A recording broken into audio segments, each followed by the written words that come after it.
Welcome back to CFB Enthusiasts, y'all. My name is Jimmy. That's Patrick. That's Jacob. Thank y'all for tuning in to another episode of the CFB Enthusiasts podcast.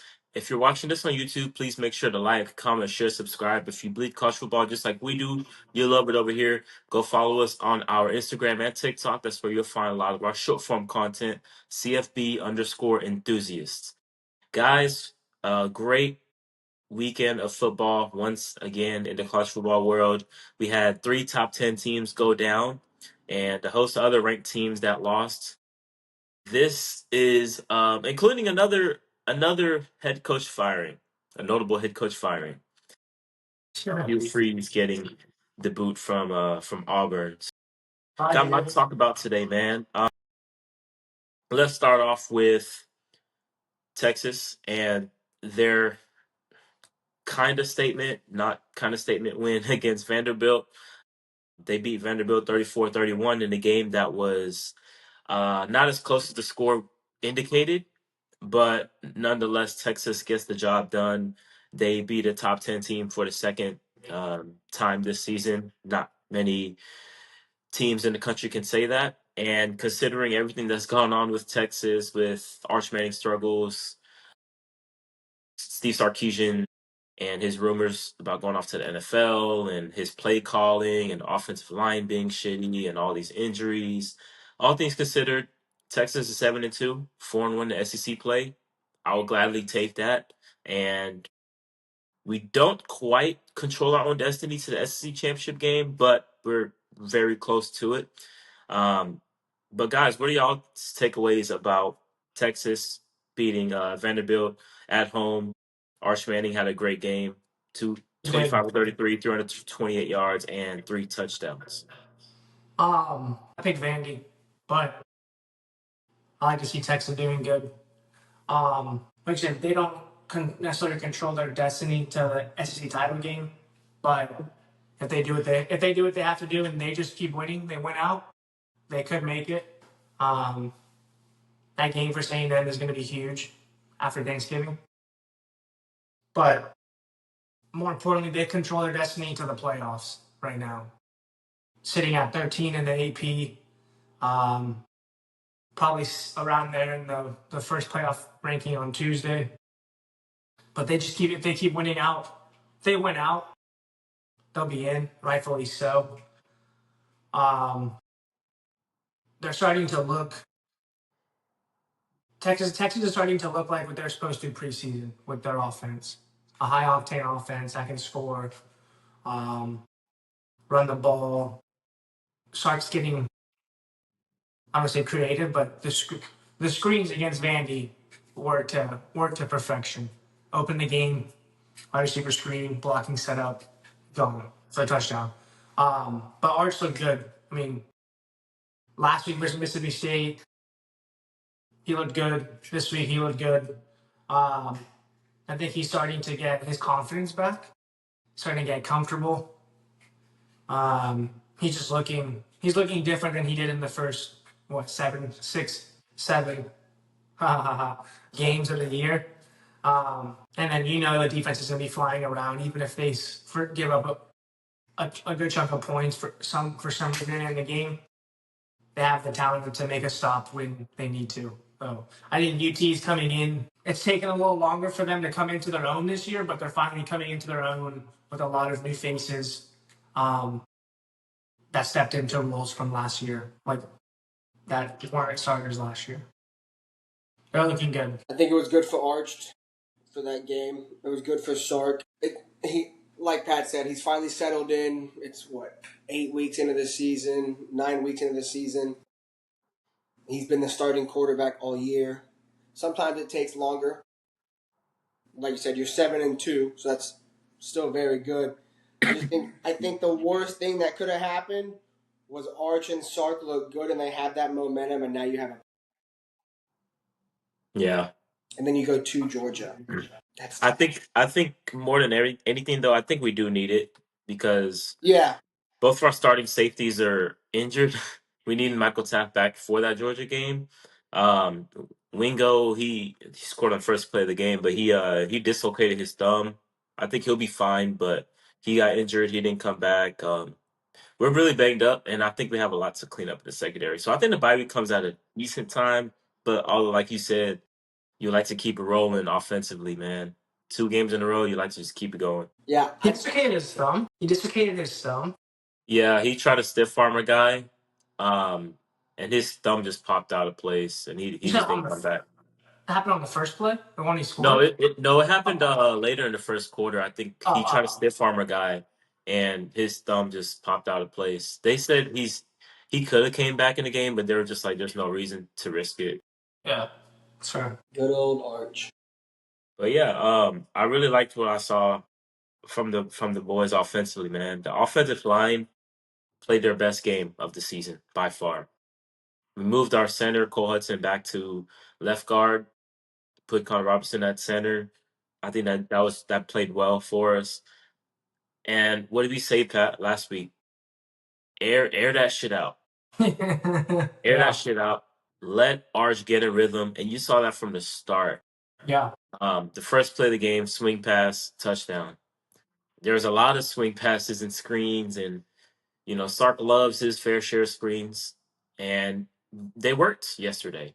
They did. They haven't worked for a chunk of the season because we failed to block on the perimeter, and our offensive line. Our receivers struggle blocking on the outside, but they blocked their asses off. All of them got a screen pass because they're all blocking for each other, and even later in the game, in the third quarter, Arch started making throws downfield. He had time to throw. He was making throws downfield. He was seeing the field really well, going through his progressions. And I'm like, yes, where has this been this whole time? Maybe he needed He, that confession. Maybe it just he, like knocked everything back into to place. yeah, that's what he said too. He was like, maybe it helped out. But he looked really comfortable. He didn't look rushed at all. I think that's the biggest thing. He didn't look jittery, and he was just going through his reads, one, two, three, and the offensive line played a big part in that. But even in those spurts where the offensive line did play well in previous games, he would still be jittery, and his footwork wasn't the greatest, which is why he threw balls into the dirt, and he wasn't accurate on a lot of his throws. But yeah, we aired it out. And I think we should continue doing that. I think we should Yeah, pass to set up the run. I said that on Thursday. They should pass to set up the run. I didn't like how the defense ended, super soft in coverage and giving up coverage busts. And we gave up a 99-yard drive and a 4th and 19 or whatever. That bullshit I don't want to see. Our secondary does have their fair share of issues, even with the All American boy Michael Taff out there. And I want to see that cleaned up as much as we can during the bye week. It's going to be tough to clean all of that up because we have seen this throughout the course of the season, even when Michael Taff is out on the field. But I think we can mitigate that as much as we can because we got Vandy right where we wanted them. We shut down the run game. Colin Simmons and Anthony Hill wreaking havoc, talking shit to Pavia, force them to throw the ball, and that's where we're supposed to be at our best. But Pavia threw for 340 on us or whatever it was, and that's unacceptable. No matter who's out there for us, but since the Oklahoma game, since the Florida game that they lost, they came out with that article of how Arch is the biggest flop of college football history.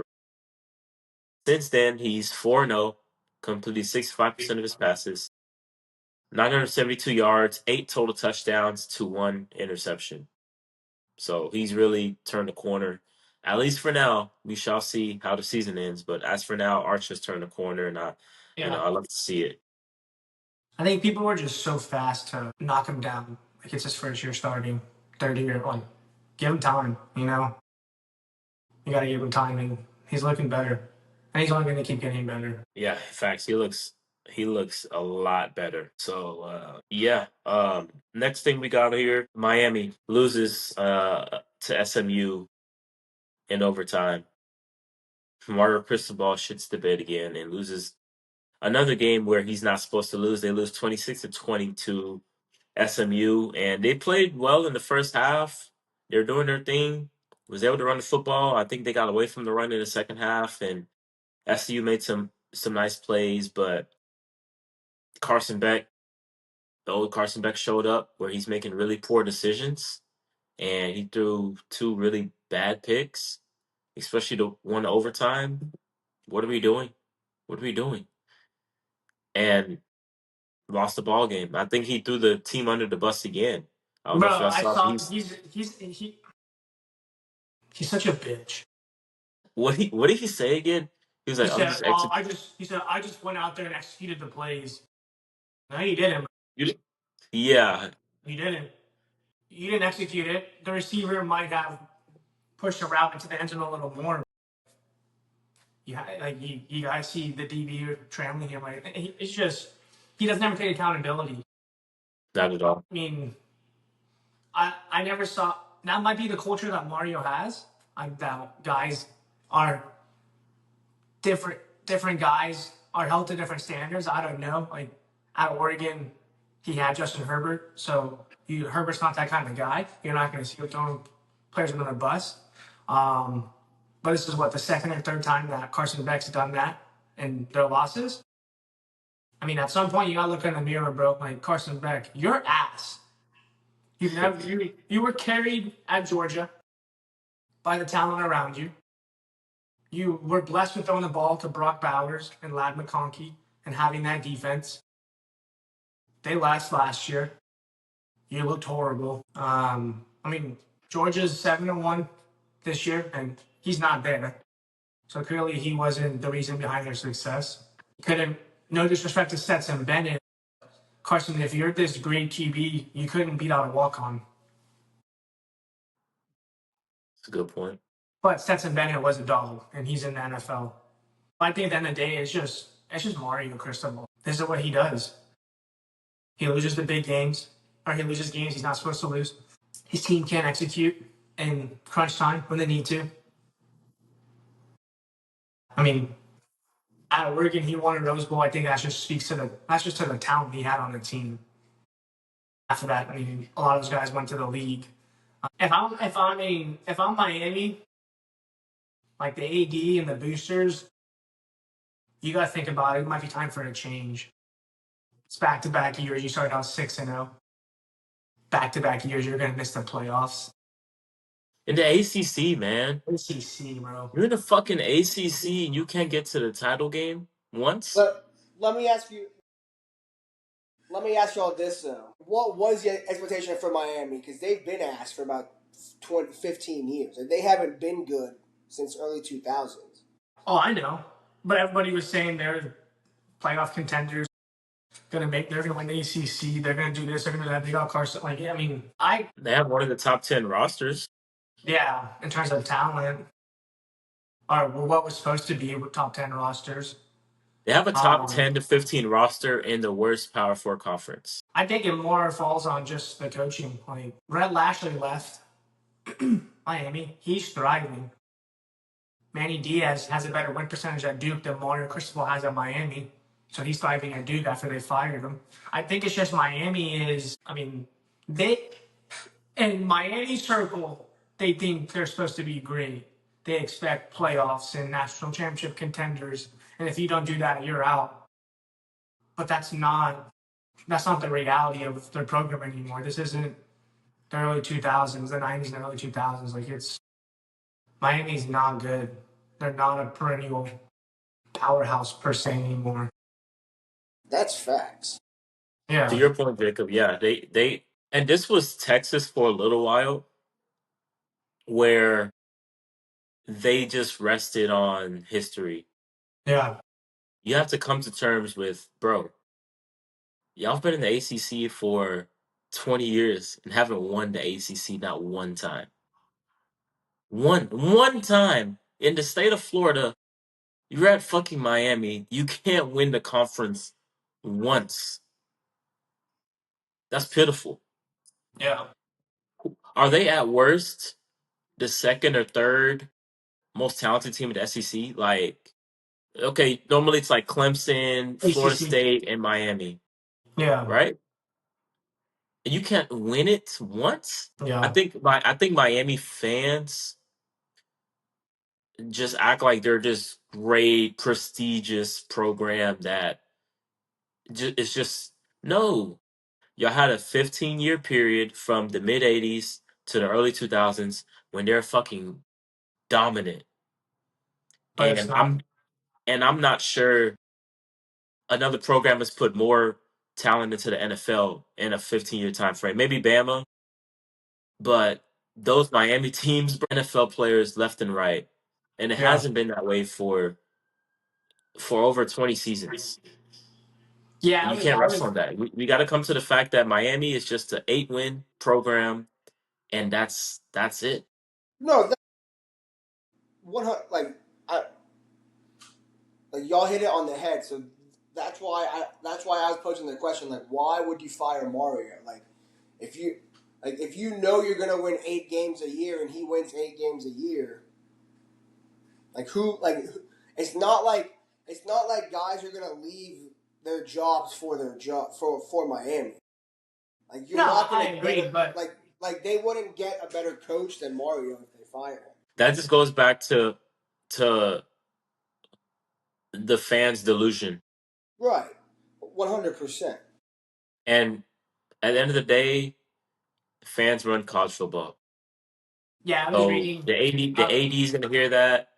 The boosters gonna hear that. The boosters are in on it, and they just think they're just this prestigious program, and they're gonna raise hell about this, even though, like you said, this is nothing out the ordinary for Miami, really, and they It's shouldn't just expect much more than this. But I mean, with the roster they had, the guys they bring back, the offensive line, damn. they were supposed. You get Carson back. This. Oh my gosh, he's coming from Georgia. He's this next great thing, and I think in their minds, yeah, they thought, oh, I think to the fans this year was national championship or bust. Honestly, like you had the roster on paper to potentially be a national title contender, when in reality we know they weren't. Um, but I think as long as Mario's there, their ceiling is 9 wins. Like him going to Miami was one of the best things that happened to Oregon. And that's no disrespect to him. I liked him out of Oregon. But it was year in and year out. I saw this with my own eyes. We're losing games towards the end of the year that we need to win to make the Pac-12 championship game or make the Rose Bowl or make the playoffs, and you lose. Or y'all beat Jane Daniels to Arizona State, y'all in the playoffs. Yeah, literally, and we lose on a 70-yard bomb from Jaden Daniels and Brandon Ayuk, which looking back makes sense that they were able to do that. But uh, Who it's made Y'all him in lost the? just to I think y'all lost to Stanford, fumbling the yeah. ball, running the clock out. Was it Verdell, or was it who's the running I back? think I think it was Verdell, but we were also up 28-7 in that game. Yep, I remember that. Yep, So it's just, I mean, that's just Mario. That's just Mario in a nutshell. He's a great guy. great He's recruiter. only great recruiter, great guy, great old line coach, but he's only a good head coach. Yeah, Unfortunately, it's just remember the game in 2023. Miami started out 5-0, 4-0. They're on their way to 5-0 against Georgia Tech at home. All you have to do is take a knee. He runs it. There's a 40 seconds left in the game. Take a knee, the game's over. yeah, They run the ball, the guy fumbles, Haynes King takes Georgia Tech down the field, they score, they win the game. And then um, Miami goes what, 1, 2, 3, 4, 5, 6, 3-6 the rest of the season, and they finish like 7-5, 7-6. So I mean, yeah, I mean, like you said, Jacob, this is technically not out the ordinary for what they do, and this shouldn't be much of a surprise at this point. But with the roster they had and the superstardom, especially like Ruben Bain and Mesidor, that defense, and the O line returning pretty much everybody, bringing in Carson Beck, who's looked at to be revitalized in a new location, and just went to shit. And I don't know how you fumble it for the second straight year, not making an ACC title game in a shitty ACC where Clemson's down, where Florida State's down. Unacceptable. yeah. Unacceptable. Speaking of the ACC, Georgia Tech goes down. Their Quick ass. note on them, bro. Haynes King. I said this earlier. I love him. Georgia Tech and Haynes King's not going to survive the season with this style of play, bro. He had 500 total yards of offense and like 4 or 5 touchdowns. I mean, fucking Warrior. I love him. He's gonna wear down, bro. He probably had what 50 touches, 50, 60 touches. He had 20. He had 20 carries. I'm not gonna win with him getting. I get it. That's how they play. That's not sustainable. He had 20 carries against NC State and 35 pass attempts. So he had he had 65 uh, or 55 touches just himself and 4 Yeah. touchdowns. You need more offense from others. And their defense was shitty. Shout out to CJ. We talked about this, Pat. CJ Bailey and um, I think Smothers didn't even play. He did. I was just looking at that. He was out. Wow, and they still put a whipping on that Georgia Tech defense. I It's mean, gonna Georgia be Tech's been playing with fire this season. Yeah. number 8 team in the country was laughable. I mean, The ACC and the Big 12 are just, they're always going to eat on each other every year. Like, they're going to beat each other. And in reality, you're going to have a 2 or 3 loss team get in the playoffs because they win. Congrats, you win the ACC, you win the Big 12. You're ranked like mid 20s. So you're in the playoffs just to get waxed in round one. Like, yeah. You mean to tell me Virginia's gonna make the playoff? Louisville gonna make No, the playoff? Shit. right. I guess Louisville is their best bet at this point, but that's the best you have to offer in the conference. And even like no disrespect to BYU or Texas Tech, but there's no way they'd go into the playoffs and beat an SEC team or one of the 3 teams from the Big Ten. Like that's just not happening. Or a group of 5. That's what I have no, here they for would other takeaways. smoke a group of 5. Virginia would No, smoke. I Yes, will they say, would. That's yeah. not. Yes, they would. That's not what I was saying. What I was saying is I have my takeaways here. Is I hate the fact that a group of 5 team has to be in the playoffs. Why? I get you want You to think they include should have everybody, their own but playoff? no, not necessarily that. But it would if a group of 5 team is ranked in the top 12, put them in. But let's say like last year, you had Boise State win Mountain West, and they got in, and we saw what happened. If you're a top 12, if you deserve a top 12 rating as a group of 5 team, awesome, be in. You can get in. But they don't play anybody non-conference. They don't play anybody conference. It would entice them to play Power 4 teams non-conference, so you have that resume. Oh, hey, we beat these teams. We should be a top 12 team. But we're gonna have like a, and again, no disrespect, but at this point, we're gonna have a Memphis or UNT get in the playoffs, and you're telling me they can't even beat a Big 12 team. They can't even beat the winner of the Big 12. Like they're gonna get matched up with probably an SEC team or a Big 10 team, and they're gonna get 50 points dropped in their head. The thing about Memphis is different. Memphis did beat Arkansas. Yeah, that was with what's his face that couldn't coach.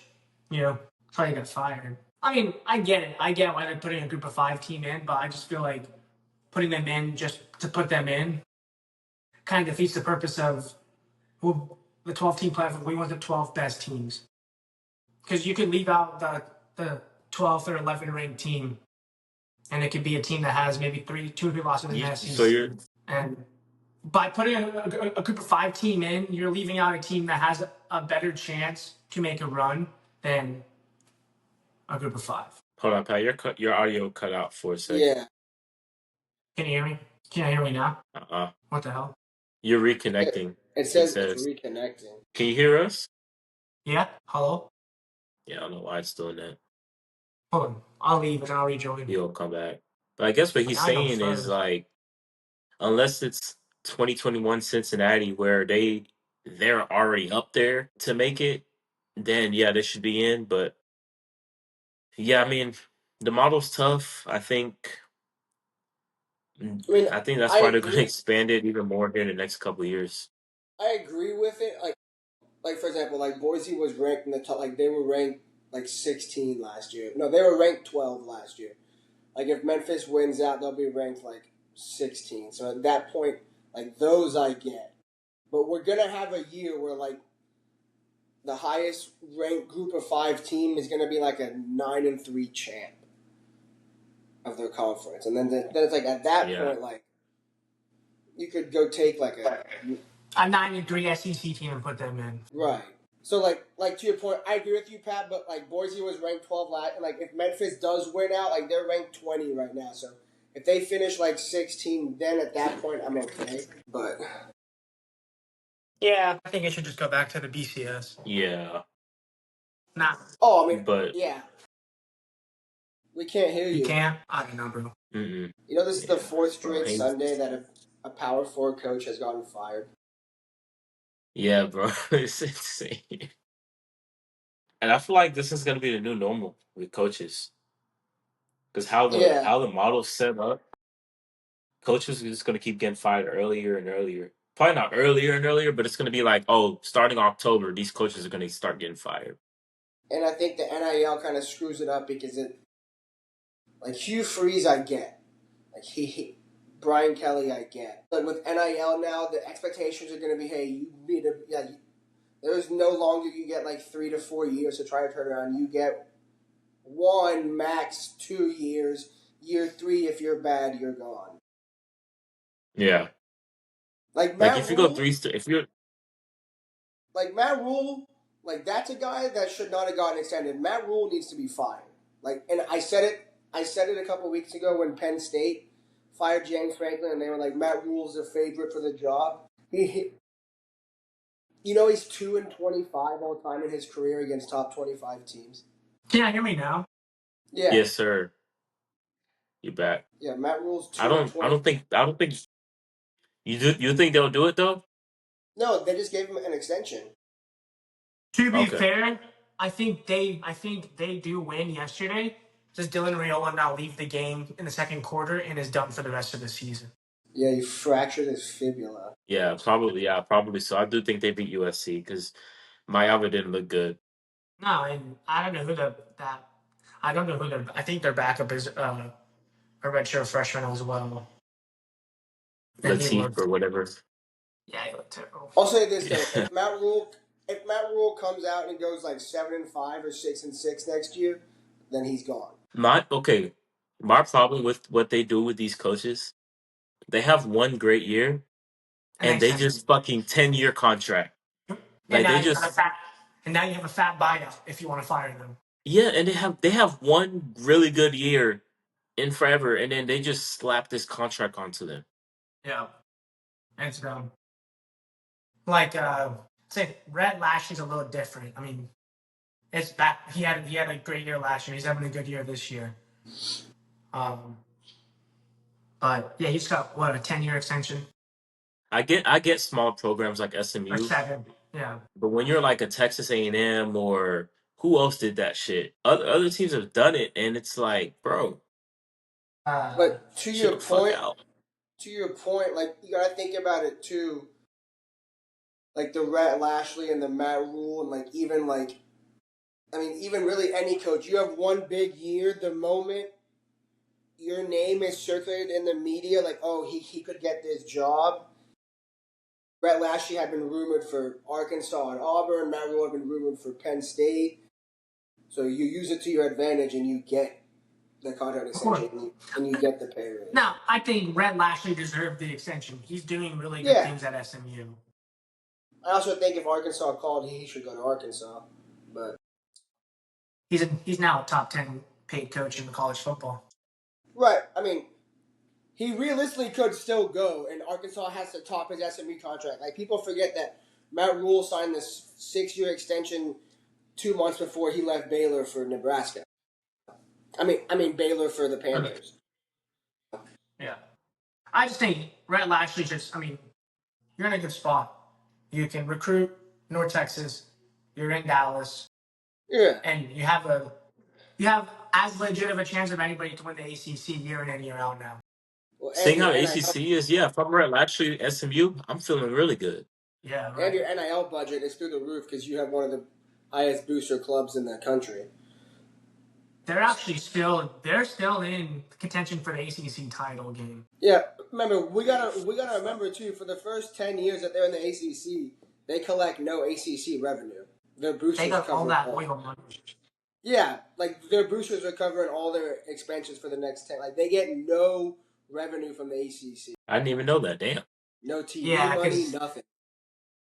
That was part of them. Remember, because they approached the ACC about moving in, the ACC didn't approach them. Mm. yeah, they're in fifth. They're 4-1. Louisville 4-1. Pitt 5-1. Or Georgia Tech 5-1, and Virginia 5-0. As of right now, Georgia Tech is still in the conference championship game. Only one, yeah, and only one of those teams. Just it's crazy to think because Georgia Tech's interesting because remember they can lose a second game, like they'll lose to Georgia at the end of the year. So let's say they lose the ACC title game. I mean, I guess if they lose the ACC title game, they wouldn't get it anyways. But yeah, it'll be interesting. Damn.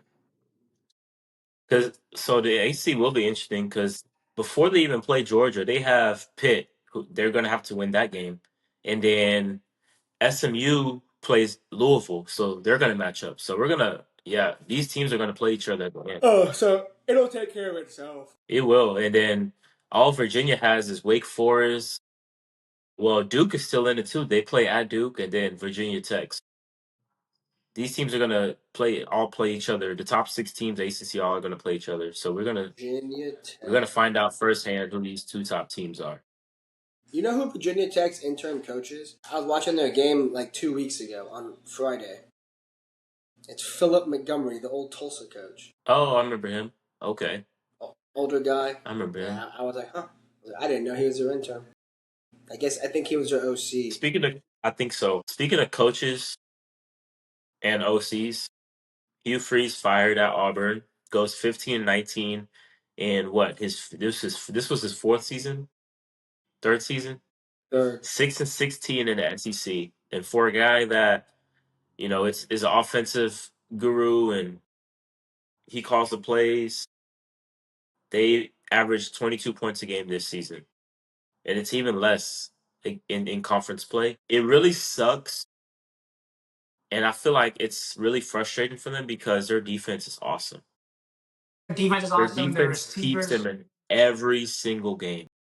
yeah, and their receivers are stacked. Good running back, good O line. Hugh Freeze just can't get a QB. Like, I don't know what his deal. I mean, he put his trust in who did he have last year? Peyton fucking Thorne 2 years. He had it for 2 years. for 2 years. Like, he got benched at Michigan State, and you thought that was your answer. And then you bring in Jackson Arnold, who got benched, and then Ashton Daniels from Stanford. Like, You know what's crazy, Jimmy, is I was telling Pat last night, I was like, the Auburn's defense being crazy and their offense being terrible.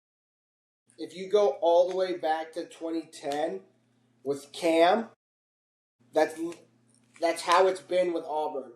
Terrible offense, great defense. They just had the 1 year with Cam and the 1 year with Nick Marshall, where they lost to Florida State in the title game. Other than that, it's been the same story every year. Terrible quarterback, terrible offense, elite defense. Oh, and Bo Nix. And the year that they had Bo Nix for that year They had a too. this year of the Knicks in there, yeah. Yeah. So they had 4 out of the last 15 years has been a really good team. The other 9 have been terrible offense, terrible quarterback, elite defense. Do y'all remember Sean White? Yes, bro. He was terrible. You remember that big... Sean White. Who's the other guy? Johnson. Yeah, Johnson, that big black dude, right number 6, like the 6'6" guy. Yeah, Yeah. dude, they were terrible. Jeremy, right? Jeremy Johnson. Yes. I think that's his name. They were I remember terrible. during the quarterback battle, I'm like, bro, this is battle of And then mid. they kept Like, going back and forth during the season. Like one would start, one would come in the game. Then the next week, the one that came in the game would start. Jeremy Johnson is playing for The McDonald's, Barstow. the Chihuahua. No, he's playing in the Mexican Football League. Yo, so it's Trayvon Boykin. He was. That's Jeremy funny, Johnson. bro. Yeah, they That had is. Jeremy Johnson. They had The other guy. Oh, the other 1 year they had it was Jared Stidham from Baylor. Jared Stidham, Remember they went to the yeah, SEC title game. yeah. They would And have they been lost it. hey they would have been the first two-loss team in the college football playoff if they had beat Yeah, Georgia. yep. But And they they had lost. Carry on Johnson who was really good. He carried them. It was cold. Yeah. So they've had talent. It's just they're not able to get it done. Guys, check Yeah. this stat out right here. Well, it's not a stat, but it's just something notable. This will be the seventh straight Iron Bowl with a different I head saw coaching that. matchup. Look at the 2020 matchup. Yeah, 2019 it was Saban versus Malzahn. 2020 it was Sarkisian versus Malzahn because Saban got COVID. He couldn't coach He that got game. COVID. Yeah. I saw the 2021 stat last night, yeah. 2021 it was Saban versus Brian Harsin. 2022 it was Saban versus Cadillac Williams after Harsin got fired. 2023 Saban versus Freeze. 2024 DeBoer versus Freeze. And 2025 DeBoer versus DJ Durkin will be this year. That's crazy. I'm really curious if DJ Durkin does good. I'm really curious if they give him the job. Hopefully, he doesn't kill anybody. Yeah, I was gonna Oh, say chill, chill, chill. No, he no, wasn't no, bad. he He didn't. wasn't bad at Maryland. No, he He wasn't. wasn't. He just got fired because the dude died. Yeah. Oh, Unfortunately. for what it's worth, fellas, Cam Little just broke the NFL record. He just hit a 68-yard field goal. Jeez. Hey. But the thing with Auburn is you bring in this offensive guy in hopes that you're going to fix the offense, and the offense has not only hasn't improved, it's gotten worse. And I'm curious what y'all think. Is it more so that Hugh Freeze as an offensive mind is outdated, or is it more so the quarterbacks he's had have been ass, or a combination of both? Well, obviously it's a combination of both, but what do y'all think it's more of? Because obviously he was a great offensive mind at Ole Miss. He was really good even at Liberty. Now he comes into Auburn and they can't get a first down. I I think it's think it just. No, Pat, go ahead. No, no, go ahead. I think it's just the fact that his quarterbacks at Auburn have been dog water. Like, you look at, like, Chad Kelly he's talented. Bo Wallace is talented. I don't even know who he had at Liberty. Caden Salter? Malik Willis. Yeah, Malik Malik Willis. Malik Willis, Willis. Caden Yeah, Sutton. Malik Willis was a second round pick right there. So, like, that's three talented college quarterbacks. So I think he's still good. I just think he put his faith in bad quarterbacks at Auburn. And at the end of the day, that falls on him because you're the offensive coach, you're the head coach, you're the OC. Like, you're the one that identifies your quarterback. So, Auburn hasn't had a winning record since 2019. Well, 2020 they went 6-5. 21 5, 6-7. 22 5-7. 23 6-7. And then this year, last year 5-7. And then this year 4-4.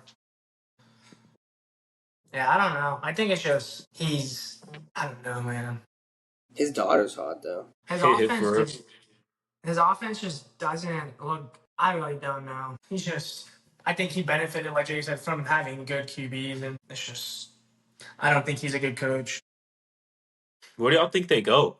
I know you mentioned DJ Durkin, like if he coaches well, they're For, giving it to him. for But me, I think it's got to be, well, not even if even if he doesn't, like, even if he goes like 1-3, like, or whatever, 1-2, like, for me, if I were them, I would either go DJ Durkin or John Summerall. But that's about it for me. Like, DJ Durkin would keep continuity. It would help keeping the roster, keeping recruits, and then John Summerall's just a really good coach. Like, if I were them, that's the two I would look at.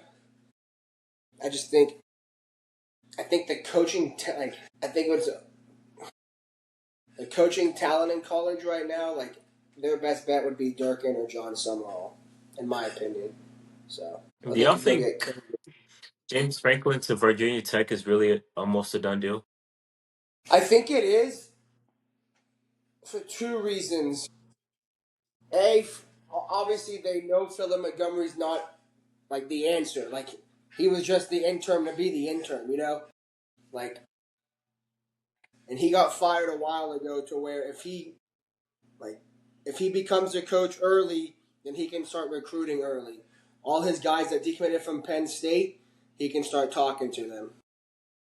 He can start recruiting Hmm. them back. He can start recruiting to keep the Virginia Tech roster that they want. Or guys that are already in the portal, he can start recruiting them too. 14 guys decommitted from Penn State. Yeah.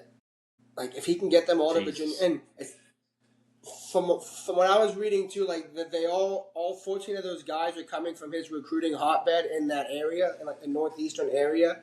And that's still Virginia Tech territory anyways. So what a better way to stick it to Penn State than, hey, you fired me. I'm going to go to Virginia Tech, and I'm going to take all the recruits that you were getting when I was there because they all want to come with me. And by them decommitting when he got fired, they were more so committing to him, not Penn State. Right. I honestly think it's smart because you go to Virginia Tech, the ACC is wide open, like you said, every year. It's going to be And he's like you can go in there and if you build a culture like you had at Penn State, yeah, you can win the ACC every year, make the playoffs. You win 10 games at Virginia Tech, you're a legend. You go win 10 games at Florida, wherever these other big jobs are, and you don't make the playoffs or you don't win your conference, you're going to get fired again. But you go win 10 games at Georgia Tech and Virginia Tech, and you make the playoffs or you make the title game, like you'll never be out of a job again. Yeah. And they have, I mean, Beamer was there for so long, winning 9, 10 games a year. yeah. Speaking of Beamer, he just fired Mike Shula this my morning. man. I saw that. Which he should have done that a couple of weeks ago. Like, no, Yeah. like, seriously, like, it at this point it might be a little too late for Shane. Like, he makes the move, but Shane himself could still get it canned. I mean, they're 3-6, and they still play A&M, Coastal Carolina, and Clemson. So they got to win all three just to make a bowl game. Right here, the top 5 candidates for the Auburn job is John Summerall, Brent Key from Georgia Tech, Eli Drinkowitz, Clark Lee, and the Georgia DC Glenn Schumann. I feel like it's almost time for Glenn Schumann to take that Go. jump. Yeah, Dan did. He replaced Dan, and that's what it's saying right here. But Rival Georgia has thrived with the first-time head coach Kirby Smart. But Smart's last DC, Dan Lanning, is working out quite well in his first head coaching gig at Oregon. Schumann is certainly viewed in a similar light and has surfaced in recent coach searches like North Carolina last year. He spent his entire career at Alabama, his alma mater, working under Nick Saban before following Kirby Smart to Georgia. And he's only 35. So Yeah, he's young. he's You just know what like he's always literally makes just like Dan, like in terms of where they were when Dan Lanning got his job, they're almost in similar identical spots. Minus Dan Right. coming off of a back-to-back natties. you know what always makes me laugh when like people are like, oh, they shouldn't hire him as a head coach. He has no experience. He's never been a head coach. So was Kirby. A. B. The only way to get experience as a head coach is to be a head coach. Yeah. Was it And the same guys thing with Dabo too? Yeah. yeah. And it's just guys like Kirby was, or Dan Lanning was, or Glenn Schumann was. They could have been a head coach already. They just chose to wait for the opportunity that was like, you know what, I can't pass this. Like, it's not that they don't have the pedigree. They just have chose to wait for a spot where it's like, this is the right fit. Yeah, people don't talk about it. Like coaches develop too. It's Yeah, not just for sure. players. Coaches develop, and sometimes, hey, they're gonna stay as a coordinator, a DC or OC for another year or two, just to Yeah. you know make sure they're good. And obviously, what comes with that is like finding the right spot for you. You're not just gonna go to any job. You're gonna find a job Yeah. that most suits you and what they're looking for. But yeah, I think it's almost time for him to make that jump. Guys, any last takeaways from week 10 and the games we saw yesterday? No, it was real. I just had the extra one was just the playoffs, the ACC, the Big 12, and then how the Group of Five kind of is. But really just that Big Ten is in the SEC pretty much have their 5 and 3 spots. It's just really I guess the Big Ten we kind of know who's making it, but the SEC who's gonna snag those 5 spots for the playoffs, and then the playoffs are really wide open right now on who's gonna make it. There's a lot of crazy games still left, to where a lot of things could change in from now until the playoffs are announced. That's just exciting. That's really my takeaway. And yeah, that's really it. My last thing is there are 2 names for me that I'm curious in the coaching carousel if and or where they go. It's Kalani Siaki from BYU The and talkie. Fran Brown. Yeah, and Fran Brown from Syracuse. Fran sounds like he's made it pretty clear he's not going in. Right, I understand that, but if you're Fran Brown in Syracuse and you get a phone call from Auburn, or you get a phone call from Arkansas, you're gone. If you're Dude, be cool. if you're Kalani and BYU and you get a phone call from Arkansas, you're gone. I don't know. I don't know. He's different actually, because him and Whittingham have both turned down jobs before at BYU and Utah. But yeah, the Big 12 is so weak. He has a chance to make the playoffs now every year with at BYU in the Big 12. Yeah, I mean, yeah. Not only that, just the Samoan culture up there is also different for him. Like it's Yeah, like I he think was talking about it. he's Like he would be interesting to me if he leaves, because if he did want to leave, he could get a job. I just don't think he would. Yeah, I don't think he would either because, like you Yeah. said, the Samoan background, and he can recruit the hell out of the Samoans from the West Coast. A little more southeast, we'll see. But he was also a player at BYU, so this is his dream job. Alma mater. Yeah, Just like Kenny Dillingham. Like, he could leave, but will he ever leave is the question. Well, it's the same thing with Brent Key. Like Brent Key was at Bama. Like Brent Key chose to go to Georgia Tech. Like that's his alma mater too. So guys, let's do this real quick. Like Clark, that's why let's predict. That's why I don't know. Oh, go ahead. Go ahead. That's why no, go ahead. Finish. So much want to fire Mario. That's his alma mater. Like you're not going to find a guy that cares more about the program than Mario. Like you're not going to bring in an outside coach. But that's why, like, I don't know. Like the same reason that I don't know that Clark Lee would ever leave Vandy. Yeah, the money talks. Yeah. Money talks. Yeah, that's facts. Let's predict who's the next coach that's getting fired. But it's not over. The in-season firing is not done. Shane Beamer. Who's the next? It's Shane Beamer. I think they'll give him one more year, but we'll see. Because he's overachieved for the most part. The Josh Heupel what's his name? Brent Venables is not on the hot seat. No, he's good. Oklahoma has a legitimate shot he's good as anybody now. in the SEC. OU has as legitimate a shot as anybody in the conference to make the playoffs. Let's see. As of now, I guess, as of now they'll be in. They're 11. UT's 13. Which I don't understand that, but hey. UT and A&M play each other still, too. Yeah, but UT beat OU, so they should be higher than them. Yeah. Mark Stoops. Yeah. He might have saved his damn job.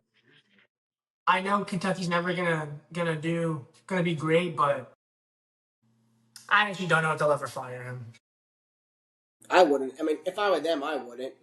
He literally turned down A&M instead of Kentucky. No, A&M turned him down after the fans came out and said, "What the fuck are you doing by hiring Mark Stoops?" I remember that.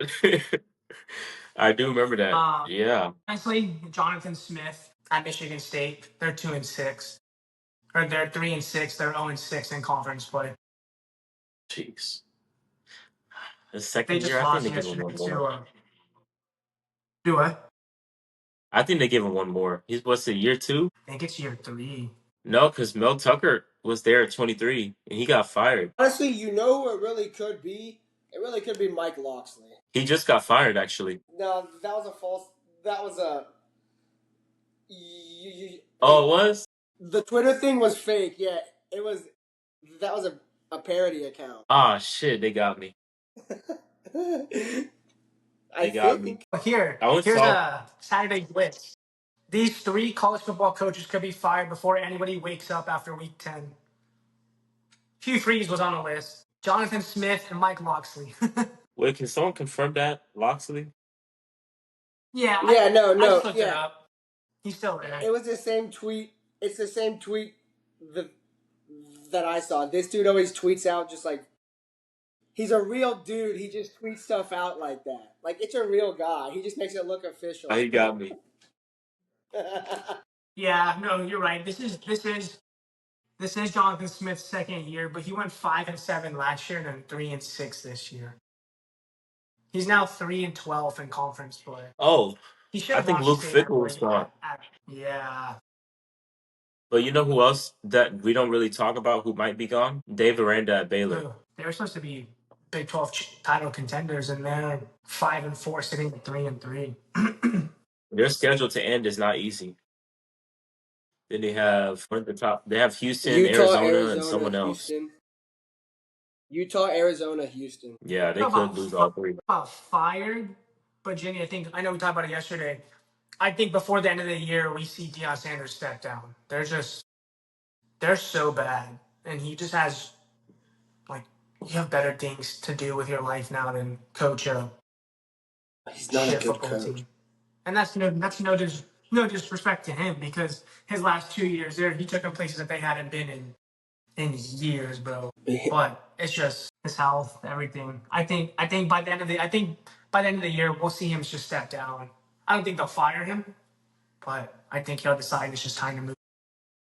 The hard thing about Because that they're with Deion Sanders is he's not a great coach. He's a great mentor. He's a great leader of men, and that's yeah, what he loves. You can tell. You can see it. He loves to develop men not only for football but for life. And through his yeah, experiences, being one of the greatest football players to ever live, a great baseball player, great athlete in general, um, he that's his calling as a person. You could tell, and I think that's going to be very hard for him yeah. to kind of step down from because that's his purpose. But from the football aspect, I don't think he should be the head coach there much No, longer. he should have. Yeah. You want to hear a crazy stat? Yo, Does Bill O'Brien get fired or no? Nah, it's his was first he at year. BC? Second year. It's his Aren't they second like year at one and BC. six? They're 1-7. They're 1-8. They're 1-8. Yeah, I don't know. I yeah. mean, it's BC. But Texas A&M has played 5 conference games this season. Their opponents are currently 6-20 in conference. Oh, Who? A&M. Oh, But but the SEC is so strong though. because who they played? Auburn, LSU. Auburn, Florida, Arkansas, LSU all have, and then Mississippi State. Yeah. We'll see. Mississippi State, though, man, I'll tell you what. Shout out Jeff Lebby. Like, if they play, who do they have left? They play Georgia, Missouri, Ole Miss. They'll probably go 6-6. Still 6-6. That's impressive. Bold take. Bold take. They'll beat one of those last three you said. Yeah. They can beat Missouri. Yeah, I think they'll beat Missouri. I think they'll finish 6-6. I think they'll lose to Georgia and Ole Miss, but beat Missouri. Ole Miss better be careful too. Because Yeah, I mean, I it's think a they're in rivalry game. Starkville this year. I can tell you. Stark Vegas. It is in Stark Yeah. Vegas, yeah. What the hell is I think they're Stark due for a Vegas? big win. That's what they call Starkville. They call it Stark Vegas. And it's crazy. What are you gonna You've go never heard bet it on? called that? Who has the biggest cow? No. I don't know. You stupid. Oh man. But yeah, I think All right, yeah. That's gonna wrap it up for Week 10 recap edition. Another great week in the books. Couple top 10 teams lose. We had another coach fired. What else is new in the world of college football? College game day is going to BYU Tech next week. That's gonna be awesome. That's gonna be electric. Texas Tech fans are crazy. Hopefully they have their tortillas flying around. Fuck the Big 12. Y'all make sure to like, comment, share, subscribe if you're watching this on YouTube. If you made it this far, I appreciate you. Follow us on Instagram and TikTok, CFB_enthusiasts. That's where you'll find a lot of our short form content. But other than that, I'm Jimmy. That's Patrick. That's Jacob. And we are out. Peace. Peace.